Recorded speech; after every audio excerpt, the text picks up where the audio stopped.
SESI, uma iniciativa da CNI, Confederação Nacional da Indústria, apresenta... People say all the time that, nowadays people change careers 3, 4, 5 times in their adult life. So it's silly to think we can prepare students to know how to do one thing. So I think what we focus on is training students to be, global citizens who can live in the world and to respond to change and to intellectually deal with any challenge that's thrown to them.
I think that actually coming to Ross, what was really cool is that they're very used to having international students, so they know how to kind of adapt to each and every student and their culture and kind of help them get used to being in an American environment. I'm a boarding student and we live in houses with, house parents that kind of act as your parents, and that's very different as opposed to being in a dorm. For teachers, I think our teachers are awesome. Yeah, they're nice, they're patient. Every teacher cares about every single student. They know, of course, they know their names or they know their personalities or what's in the background. So, and if you're failing the classes, they try anything to let you pass the class. They come ask you to come to the extra helps or they make you do the extra credit to pass the classes. Eu vim para Ross School porque eu quero fazer faculdade pro lado de publicidade, essas coisas. Então eu queria uma escola que integrasse isso tudo, que misturasse arte, música, mídia, tudo juntos. E aí formar um currículo legal que desse uma boa saída para a universidade. Our school have those sketchers or painting. When they teach a history, they will show you the painting, and you will know the exact thing, but not listen only to the books. When I go from math to English and I walk 5 minutes through a forest, basically, to get from A to B, I think that's the most rewarding part of coming to Ross School. And the food, we have amazing food. I love this school.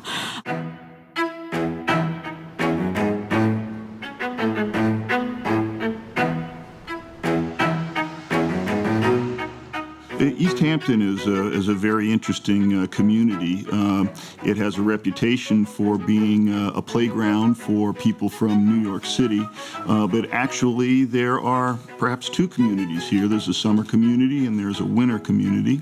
And Ross School has been here for nearly 25 years and historically had served the children of the winter community, just local families. And as time moved along, the international population at Ross School began to grow. And our composition now is about 50 to 60% international, and the rest of the students, of course, domestic and local. This fits the mission of the school, which is not just to offer an American-centered education, but to offer a global experience where kids are not just reading and looking and thinking about what's going on elsewhere in the world in books, but they're actually in contact with people from other countries. And of course, our international students are here because they're interested in an American education, and especially the education that Ross has to offer. The school itself is located in a heavily forested area, is kept that way for a reason, and it's again part of the Ross aesthetic. The pathways between the buildings reflect that too. You feel as though you're kind of walking through the woods as you're going about doing that. One of the wonderful things about the Ross School was that Mrs. Ross was the visionary for all of these buildings that you see here. Building number 1 with the beautiful statue in front is the high school building, and that houses grades 9 and 10. Across the green, the Nike green we call it, is building 2, or the Media Humanities building, and that houses grade 11. Each building reflects the curriculum. So when you walk into the 9th and 10th grade building, you'll realize that you're going to be studying about the Renaissance. When you walk into the 11th grade building, you realize you're going to be studying about the modern era by the architecture, by the artifacts. This building that we're sitting in, and I feel very fortunate to come here every day, is the senior building. This houses the core classes for the 12th graders. Building 3 is an administrative building. We have our technology offices, things like that. Building 4 houses basically the 7th and 8th grade, and also our innovation lab. So the school is actually physically divided into 2 campuses. So there's a campus that's about a 20-minute drive from here that is our lower school campus, and that covers early education, 3-year-olds all the way up through grade 6. The lower school has about 100 students on it, and the upper school campus has about 420. The upper school begins in grade 7 and goes up through PG, which is postgraduate. These are students who may already have graduated from high school but are looking for an educational experience for one more year before progressing on to university. Our classes start at 8 o'clock and they go through 4 o'clock, and there are 10 class periods during the day. Now, boarders start a little bit earlier than that because we don't live here on campus. We have beautiful boarding houses that students live in, so they'll get on a bus around 7:15, have breakfast here, then they start their classes at 8, take their core classes, which would be English, history, and science, then have a math, 2 languages, and 2 electives, in addition to a wellness class. That ends at 4 o'clock, and at that point, students can either participate in clubs, extracurricular activities, athletic teams. They have dinner here on campus. We get back on the bus at 6:15 and go back to the boarding houses. Well, again, another unique feature of Ross is the way we evaluate. We don't give the standards A, B, C, D, F. Our grading system is based on exit outcomes, so that students would get distinguished, proficient, satisfactory, or unsatisfactory. Each student gets graded on at least 3 outcomes in every class, depending on, it could be on reading, it could be on their projects, it could be on assessments. So every class is a little bit different, but students have a chance to excel in different parts of a class that in a normal classroom they might not have that opportunity to, because they're just graded on a percentage.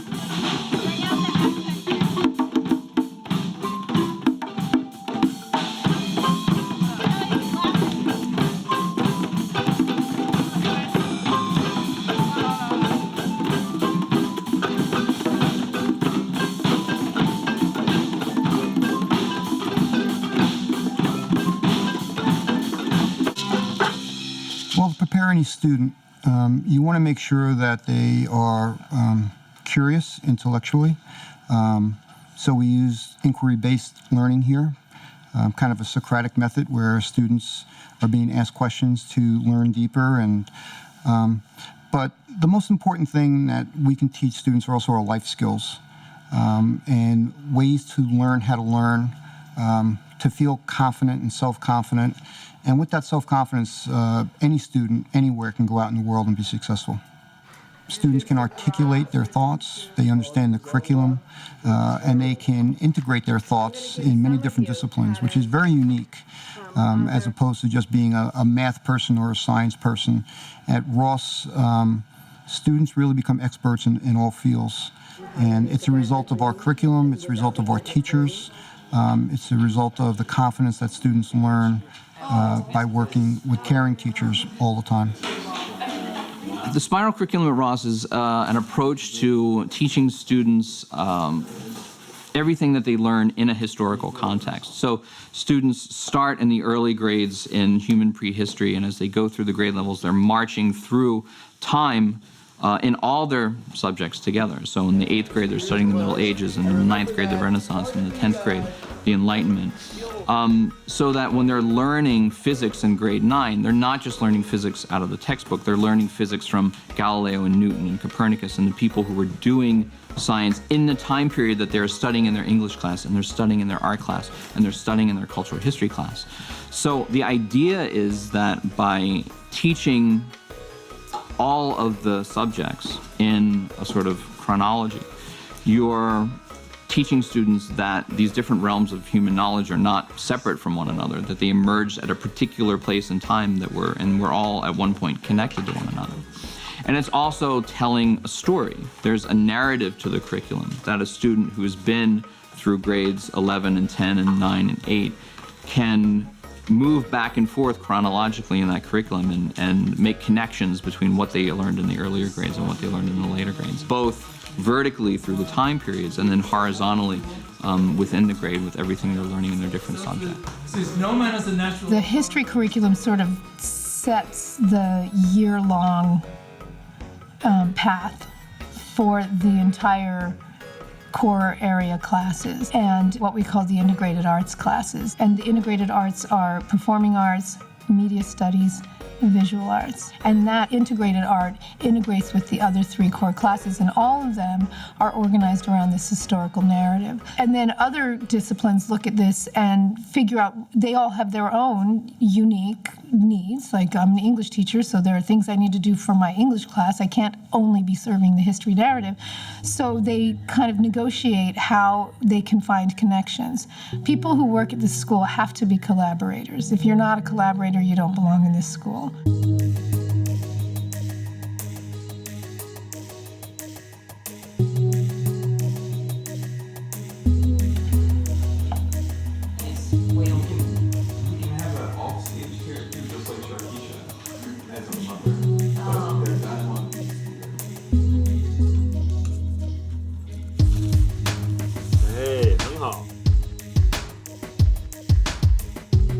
谢谢，我们看看凯婷的写的对还是不对？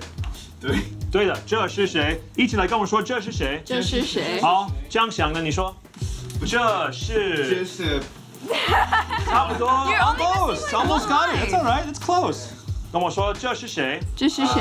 好， They 赵 have 立 to 康。 connect at the bottom. 赵立康，我们看看。谁是这？ It has to no. 谁是这？不错，不错，谢谢。请坐，请坐。这边 we're gonna put an adjective in here. Okay, so the pattern is always 太 the adjective, and then a le. What if it's too hot? 太热了。太热了 It's too cold. That was really strange. Yeah. 太冷了 Too hot. 太冷了 太冷，一起来说，太冷了，太冷了太热了，太热了太好了，太高了。It starts in earlier. We start in the lower school here. So in the lower school, we're working on Mandarin as early as 3rd, 4th grade, and all the way up through the time they graduate. Typical class comes in, and right away they start speaking Mandarin. That is to say that they have to sort of, much of their day is English, English, English, English, English. So they have 45 minutes to only speak Mandarin. And so I make sure that happens. So from the get-go, I warm their brains up. I ask them a little bit about themselves, have them start speaking, what's the day like, and then slowly, when their brain is warmed up, we roll into a little bit of conversation, some information and knowledge about what they're missing. Maybe basically a little bit of review. What have we gone over culturally? What have we gone over historically? And how do you say that all in Mandarin? My focus is for them to continue holding on to the vocabulary and grammar that I've taught them and the facts and history that I've taught them. And it's important that they don't lose that. So I have to make sure that they speak Mandarin. 对。对的，太好了。明天是星期几？明天是星期四。明天星期四，非常好。今天今天是16号，对不对？明天是星期四，对吗？对。好吧。How does Mandarin apply to the spiral curriculum? Mandarin applies because you have to look at things often from an Eastern standpoint. Oftentimes in American education especially, we are so focused on the Western story, the story of Western civilization, European civilization and history, and oftentimes China and the East gets sort of forgotten about. So we don't not only take language, but you take culture as well, and you blend them together at different grade levels. Therefore, someone in the 9th grade is going to get information about the Ming Dynasty, what happened in the Ming Dynasty, the culture of the Ming Dynasty, the society of the Ming Dynasty, what people were like in the Ming Dynasty. At the same time, you're learning language and how it applies to certain aspects of your life here. They can have a basic conversation. They can leave having a full knowledge of cultural and history of the country of China, as well as conduct at the very basic level a conversation, introduce themselves, and know a little bit about people around them in Mandarin. 好，一起来说，爬山，看太阳，什么意思？ Sunrise. 看 See the sunrise. 太阳，太好了。The idea behind that was initiated by our founder, sort of because of the growing prevalence of Mandarin-speaking people in the world of economics and the business world. It's becoming more and more widespread, an asset to use in the future. But other than that, it's just a really fun language to learn. I actually like it a lot, and I really enjoy studying it, and I plan to keep studying it in college. Both of my parents work at Ross. My mother works in publishing, and my dad is David Morgan. He's director of the Innovation Lab.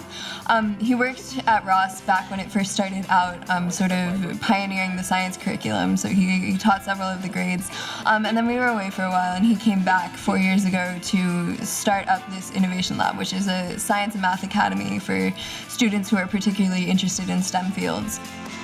The idea for the Innovation Lab came in the summer of 2012, and they invited me to meet with them about their ideas for the program, and at that time they invited me to be the director. So I was the founding director of the program. The idea for the program is a place for students who are really interested in science and math and technology and who are really passionate about these areas to do independent work and to create something that they're passionate about and that goes outside of what you can do in a regular classroom. So we do have specialized academic courses for the program. There are courses in robotics, there are courses in 3D printing, there are courses in marine biology and ecology, there are courses in computer programming and all sorts of things like that. And the Innovation Lab students do take those courses. But there's also every day of the week, their school day is extended by a whole hour longer than all the rest of the students. And they have open lab time where they can work on independent projects, where they're building things or programming things or creating things that are their own idea. So that extra hour every single day is something that you can't really have in a classroom environment. So we try to give the students extra resources, extra time, extra support to create things that you can't really do in a typical science classroom.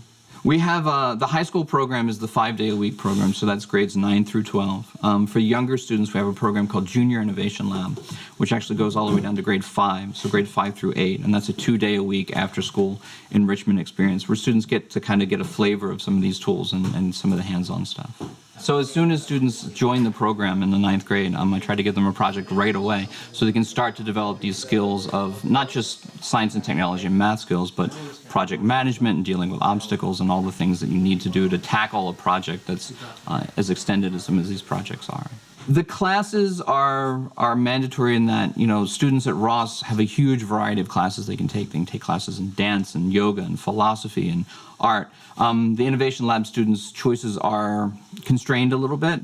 The projects, while it's mandatory that they do a project, what they actually do is entirely up to them. We have a long list of project ideas that they can look at to get ideas for things, but I try to have them pick something kind of small and doable that they can finish in a trimester, you know, let's say finish by Christmas or so, to get an idea of where students' strengths and weaknesses are.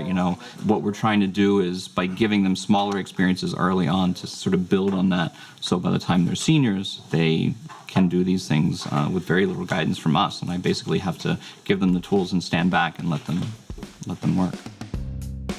Well, in 10th grade at Ross, in the Innovation Lab, I took the skeleton that we have here, and it had some missing bones, so I took the bones that were there and replicated them on the printer and printed them out to replace the bones that were missing. Well, once I had finished the skeleton, I wanted to make a more complete study guide, I guess, for students who are trying to learn about the human body. So I thought if I had the skeleton, then I should create the organs that go inside of it. I'm holding the 3D printed heart that I printed myself based off of MRI files that I found online. As far as interest in science and technology for the Innovation Lab, really the program tends to draw the students who are already really interested in science, really interested in math, really interested in technologies. Particularly the students who come here for this program, they already have that passion, and that's the kind of student we're looking for.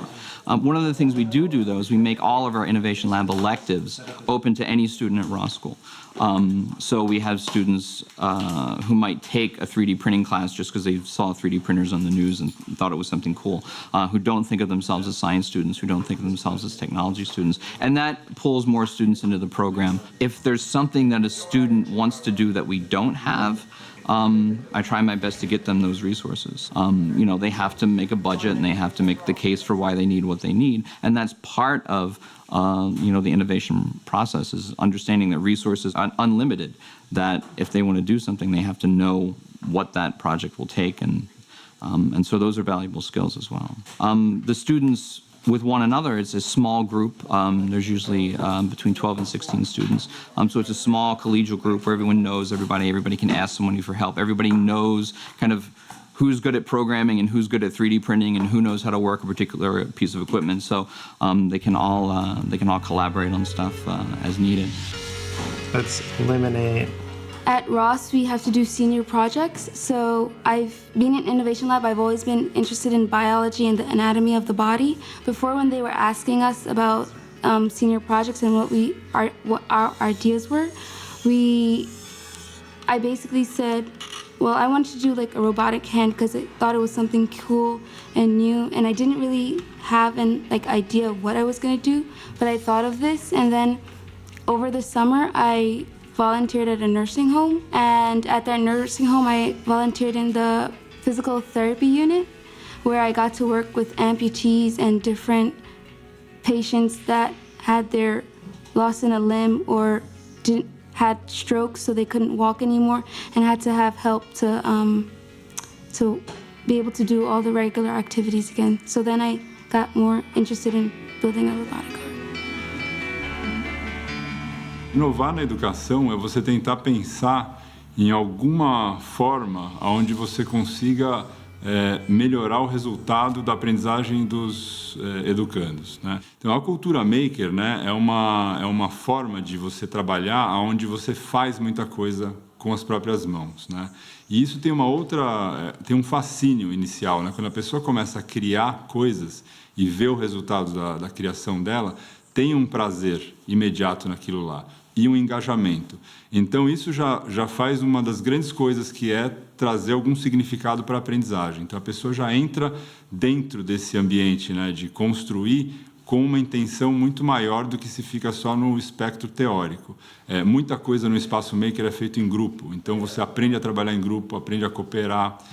Você tem problemas ali que acontecem, que não tem respostas, e nem muitas vezes o professor também não tem. Então você começa a desenvolver o pensamento crítico, você começa a pensar naquilo e falar, poxa, como é que eu vou sair daqui, como é que eu vou construir isso daqui? Isso são exercícios que você faz internamente, que você vai criando caminhos internos de criatividade. Então, tem uma série de habilidades não cognitivas, né, que a gente chama, que você se desenvolve trabalhando num ambiente assim. Está se falando muito, né, na cultura maker e esses espaços onde tem essas máquinas digitais, né, impressora 3D, cortadora laser, roteadora. Na realidade, essas máquinas, elas são boas na medida em que o que você quer fazer necessita de um equipamento como esse. Mas a cultura maker, de você fazer as coisas, você pode fazer com tecnologias bem mais analógicas, vamos dizer assim, né? Com martelo, alicate, a própria mão. Os materiais podem ser bem simples, né? As construções podem ser de outra forma, não precisa ser nada muito tecnológico. A tecnologia ela é boa na medida em que ela é útil. Every August, for 3 weeks, the faculty come together for professional development. And what they do is run us through a program of training and in pedagogy and sometimes in content for those 3 weeks. We might have new teachers. A lot of times we have veteran teachers. So the first week is sort of regrouping, identifying what we need to accomplish for the 3 weeks. The second week is introduction to new ideas or new research. And then the third week, a lot of times, is sort of, finishing up some of the projects that we had started first week and continued to the extent that was possible in the second week, and also preparing for the students who are imminently arriving by then. But we spend a lot of time working in our department, at the department level, like the history department working together, or the teams working together to design or refine curriculum that was delivered the previous year, or maybe some new idea that someone has. This is a really good time for that because we have, chunks of time, like maybe 3 hours, where we can sit and sort of brainstorm and move away and then brainstorm some more. I mean, right now you have it here. No. Leave this and maybe play with the What about background. this part? I don't know. Again, one of the things about Ross is that everything is individualized for each student. So students get to pursue what they're passionate about, and that builds self-confidence. And with that self-confidence, students can advocate for themselves. They can speak very clearly. And again, one of those beautiful things about Ross is that students can speak with adults. You can have fifth graders talking to adults in a very mature manner because they've learned how to articulate their thoughts in class. The students are graded in a very different way. We don't have a traditional A, B, C, D, F program. Students are graded in narratives and by what's called distinguished, proficient, satisfactory, and unsatisfactory. And they're graded on outcomes. And part of the outcomes could be speaking, listening, which is very important in students being able to, again, articulate their thoughts. No, I figured out. No, it's not done yet, so it's not. That's okay. It doesn't have to be done I yet. figured out what I'm gonna do at the end. Well, what did you like about it? Can I say what I didn't like about it first? Yes. It doesn't really have conflict yet, but then I figured out how I'm gonna do it. Which is? So basically, like she said, she has a perfect PSAT score, and it's proven that people that have a higher IQ than 140 take drugs. And then since she's like uptight all the time because she has to take care of her brothers and sisters, like they were her own children, and on top of that she has school and she has to like do everything around her house. She like ends up taking drugs, and then she like misses her SAT or something, and then. So how did she get the drugs? From Sharquisha? From Jake, who gets them from Shark. No, wait. From Jake. From Jake. Jake deals them to Sharquisha, and then Jake also deals them to. Yeah. Okay, before we forget what that one's like, should we go to number 19?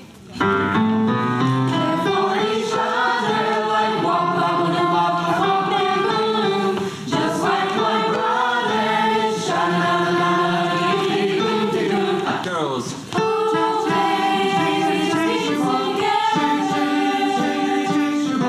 Theatre is not mandatory at Ross. The extracurricular productions that we do are entirely voluntary, but there is a mandatory element in that we integrate theatre into the classroom. So I work closely with the English and cultural history departments, and over the years I've established what I think is a very interesting curriculum, obviously with the help of others. Well, I'm always at pains to tell them that I'm not expecting you to be a great actor, but I do expect you to start to use your voice, learn to use your voice. And one of the things I say is that when you walk into an interview, whatever it might be, the first thing they notice is how you look. The second thing they notice is what comes out of your mouth and how you present it. So I'm very, very conscious of trying to get these kids to think about framing their sentences, how they want to clarify an idea and then really very quickly formulate the words that they want to use. Whether they then go on to develop a passion for acting, I have no control over, but it's interesting how many have. And off they go and study theatre at college, so it's great. But they don't have to. Guys, in all seriousness, what would be good would be for you to get in touch, get in touch with your diaphragm. Because if you're going, ha, ha, or if you're doing it from up here, it doesn't work. But it just practice, ha, ha, ha, ha, ha, ha, ha, all right? But seriously, but listen, you can laugh, but the fact is, if you'd get in touch with your diaphragm, your breathing mechanism and your whole vocal projection mechanism is functioning correctly. And it's much less tiring than creating all this tension up here and running out of breath. It really does make a difference, trust me. And I know you're smirking at me and going, what's that silly old fart talking about? But after 40 odd years, I do know a little bit. Anyway, now get on with it, for God's sake.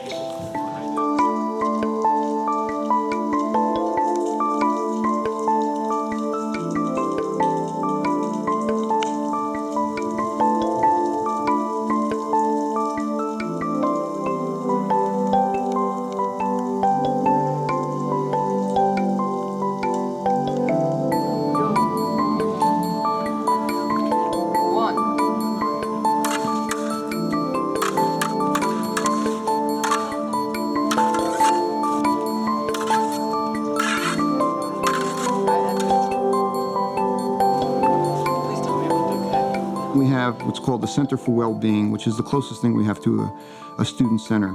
The Center for Wellbeing houses what's called the Great Hall, gymnasium to other people, but it's called the Great Hall because, again, of its architecture.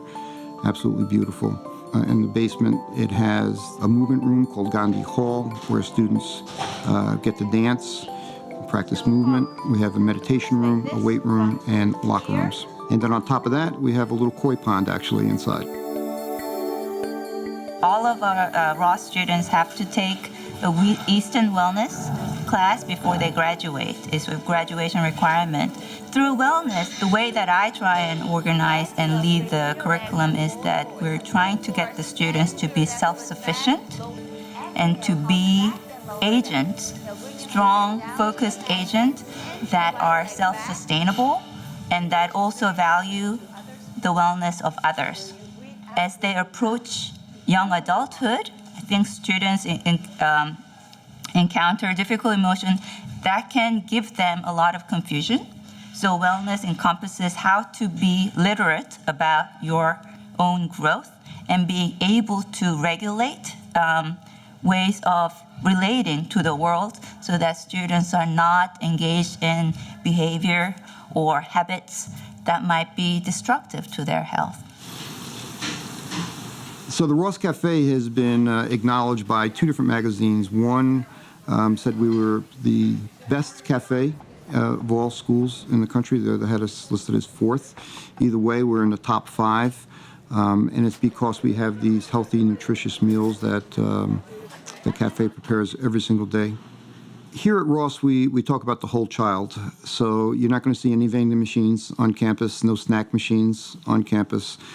You'll see baskets of fruit outside the classrooms. That's reflected by Liz Dobbs, who runs our cafe. So we offer prepared food and raw food for our students from a variety of cuisines. It's important that they have the energy to learn. Courtney Ross was a very early pioneer in this concept. Over almost 20 years ago, she decided that her students needed good food, nutritious food, organic food, wholesome food in order to provide energy for them to learn well. She also connected mind and body very early on.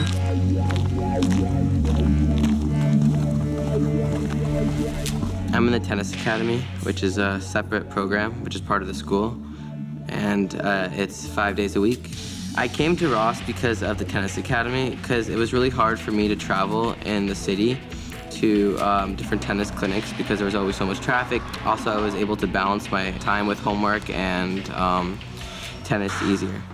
At first, when you're a new student, sometimes it's a little bit tough to fit in or get involved, but I think that's with anywhere when you're changing. But after a little bit, I felt really welcomed, surprisingly. The thing about Ross is really disciplined. If you're not catching up with your work or if you're falling behind, they're not gonna let you play tennis. So if you really like tennis and you're in the tennis academy, then you really have to focus on your schoolwork.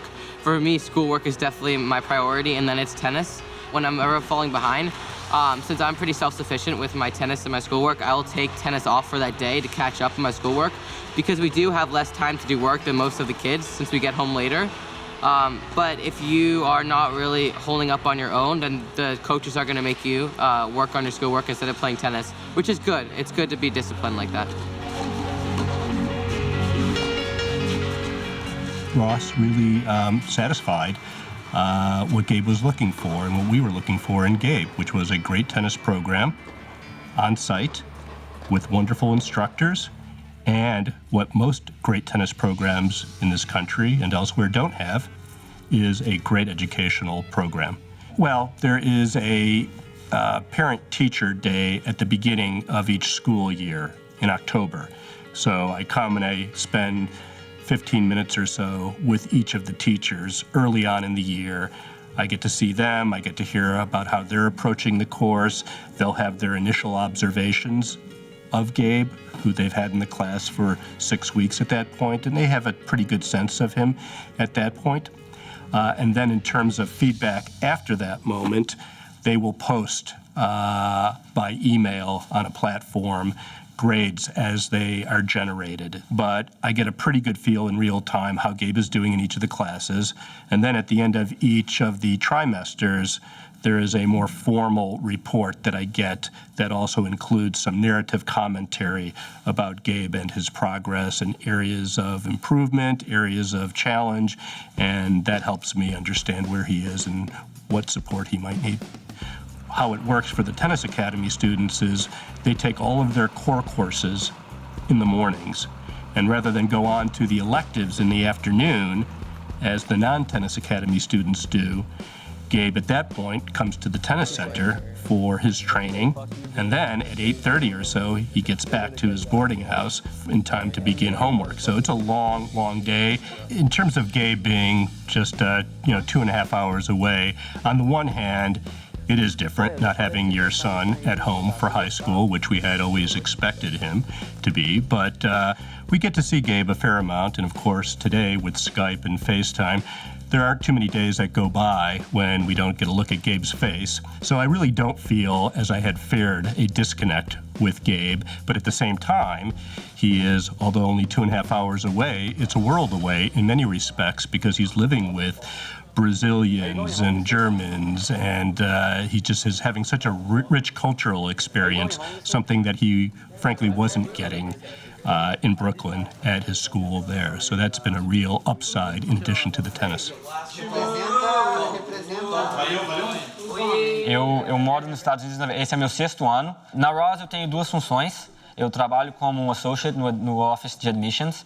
A minha outra função é técnico, né, de tênis. Eu sou um tennis pro, que eles chamam. Ajudo eles no que for do meu alcance, tanto dentro da quadra como fora da quadra, fazendo o house parent, que é o meu third duty, né, a minha terceira responsabilidade. Como house parent, a minha função é basicamente ser pai dos alunos, né? O que é meio estranho, porque eu tenho 24 anos de idade, a minha diferença de idade para eles não é tão grande. Mas o meu role, a minha função principal eu tenho que supervisionar, sabe? Ver que os quartos deles estão limpos, se eles estão fazendo as obrigações deles na casa, limpando as áreas comuns, deixando os quartos prontos e tudo isso. A minha relação com os alunos, eu tento fazer ela o mais agradável possível para eles, entendeu? Porque o schedule que eles têm é um schedule muito intenso, sabe? Eles saem de casa às 7h30 da manhã e 3 vezes por semana eles vão voltar para casa às 9 da noite.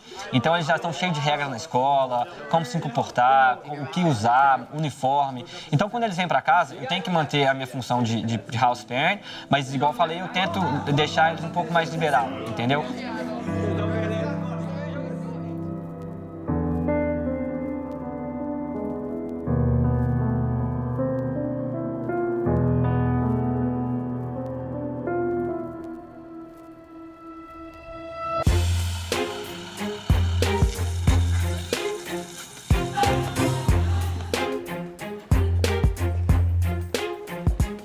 Sustainability is one of the threads throughout our curriculum, so we talk about it with kindergarten students all the way up through grade 12.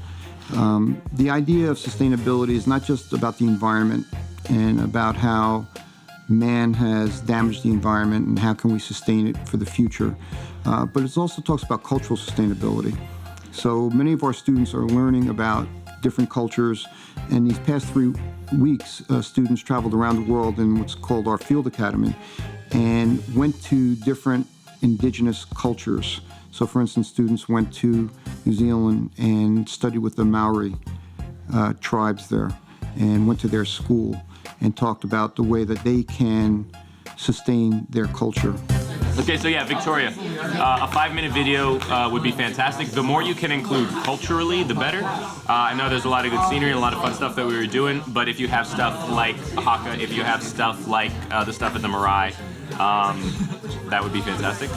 So about 4 or 5 days ago, we got back from a trip to New Zealand, where for 2 weeks we were studying Maori culture and cultural sustainability in that area. So what we're doing right now is in about a week or week and a half, we're going to be presenting in front of the whole school what we did and what we learned.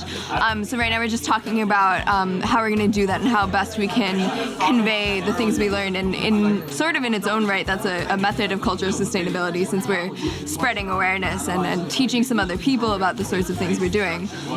So we're putting together a video about all the places we went, all the people we stayed with. I've been on Field Academy before. I'm sort of offering some guidance as an older student. At this point, Victoria is going to be making a 5-6 minute video or so from the footage that she has and from the footage that Jess has compiled as well. We are going to need you, thank you so much for paying attention, Danny.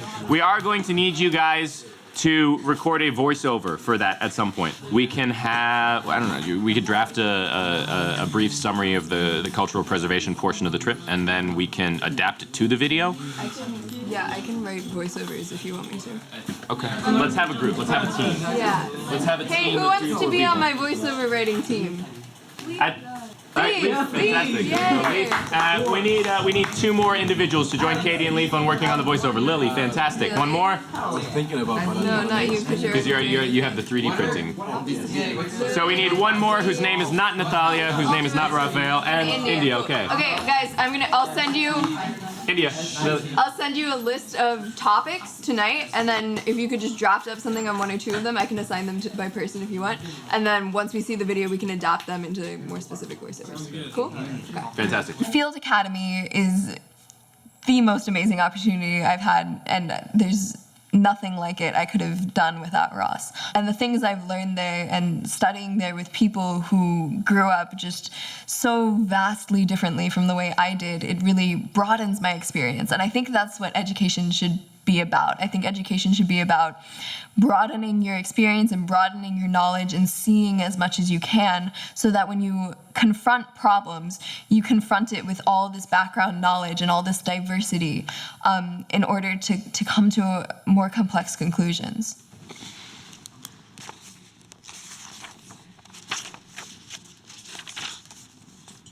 Again, something that we're developing here is a very strong advisory program where every day students get to meet with their advisor. There are usually groups of 6 to 8 students for every advisor.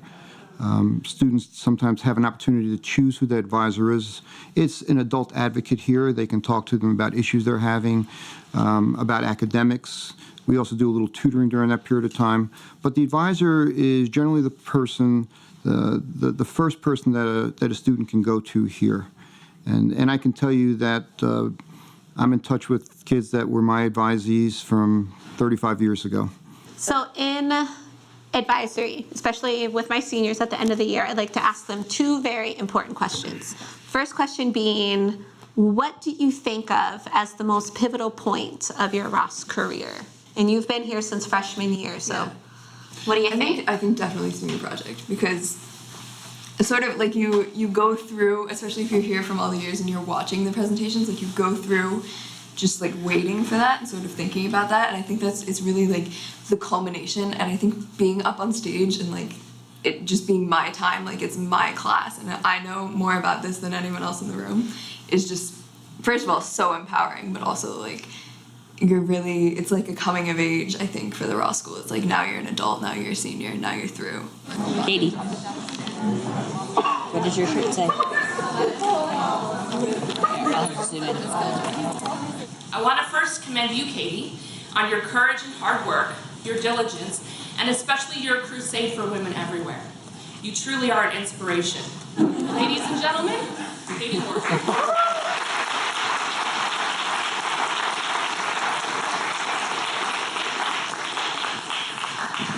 I want to start by telling you why I decided to put this up behind me.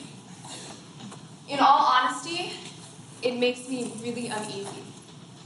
And the second question being, how has Ross helped you kind of formulate your idea of who you want to be in the future or what you want to do in the future?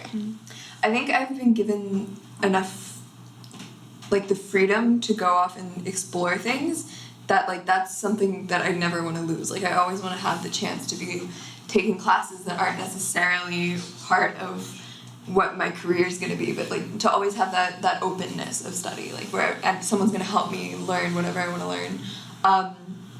And then I think the communities like taught me how to interact professionally, like since everything's sort of on you to get things done and to get meetings set up and to communicate, it sort of taught me how to be part of a professional community, because I feel like I'm like on par with the teachers, especially as a senior, but I've always felt on par with the teachers. Like we're collaborating rather than one's above me and I'm below. Like I feel like we're collaborators in the same education experience. So I've sort of like learned to collaborate. I love it. And the last question is, and I don't ask this to all of my seniors, are you sure you have to leave me? Because I'm going to miss you. Oh, goodness. Yeah. Oh, I'll my come back goodness. and visit. You better. I will. Well, if you look at our mission statement here at Ross, we say that we want to create global citizens for a global community. So the idea of, or I would say the major objective, is for students to learn about global affairs, global history, to appreciate all cultures, and to develop creative thinkers, students that can go out into the world and really make a difference in the way they think. And many college students have come back to us, Ross graduates, and tell us how they see the curriculum in the world differently than their fellow students, even in college. And that's very important for us, because again, what's happened to American education, it's happening to a lot of places around the world. We've become a very test-based society.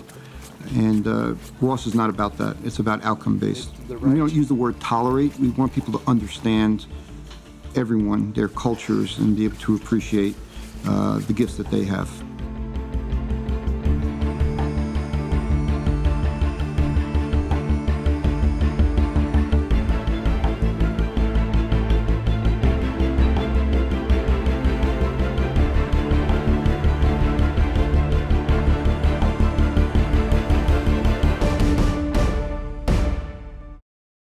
Uma parceria SESI, uma iniciativa da CNI, Confederação Nacional da Indústria.